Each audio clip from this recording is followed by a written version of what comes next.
Mind ஃப்ரெஷ்ஷாக இருக்கிறதுக்கு என்ன பண்ணணும் அப்படின்னு ஒரு கேள்வின்னு சொல்கிறதுல இது நானே உங்களுக்கு சொல்லணும்னு ரொம்ப நாள் நினச்சிட்டு இருந்த ஒரு விஷயம்.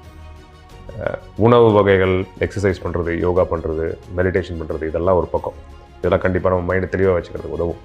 இதெல்லாம் ஒதுக்கி வச்சுட்டு மனிதர்களாக நம்ம சில குவாலிட்டிஸ், சில பண்புகளை நம்ம வச்சுக்கணும். அப்போ தான் மைண்ட் ஃப்ரெஷ்ஷாக இருக்கும். முதல்ல அடுத்தவனை பார்த்து பொறாமப்படுறது. தயவுசெய்து அதை எடுத்துருங்க. ஏன்னா நீங்கள் அடுத்தவங்களை பார்த்து பொறாமப்பட்டீங்கன்னா அது உங்களுக்கு திருப்பி எப்படியாவது வரும். நீங்கள் அடுத்தவங்களுக்கு பார்த்து நல்லது நினச்சிங்கன்னா அதுவும் உங்களுக்கு திரும்பி வரும். இந்த சிம்பிள் ஃபேக்டை புரிஞ்சுக்கோங்க. இதை பற்றி சயின்ஸ் நிறையா பேசலாம், but bottom line is this. 1. 2வது, கிரட்ஜ். யாரோ ஒருத்தவங்க நம்மளை ஏதோ சொல்லிட்டாங்கன்னா அவங்க மேலே நம்ம கடுப்பாகவே இருக்கிறோம் இல்லையா? ஒரு கோவமாவோ, ஒரு வெஞ்சன்ஸ், அவங்க மேலே ஒரு வெறுப்பாகவே இருக்கிற ஒரு தருணம். ஏதோ ஒரு விஷயம் எப்போவும் நடந்திருக்கும். அதனால இன்னைக்கு உங்கள் உடம்புல, உங்கள் மனசில் அவங்களுக்கு இடம் கொடுத்து உங்கள் நேரத்தை நீங்கள் வீணாக்குறீங்க. 2வது, இது முக்கியமான காரணம் மைண்டு நமக்கு ஃப்ரெஷ்ஷாக இல்லாததுக்கு.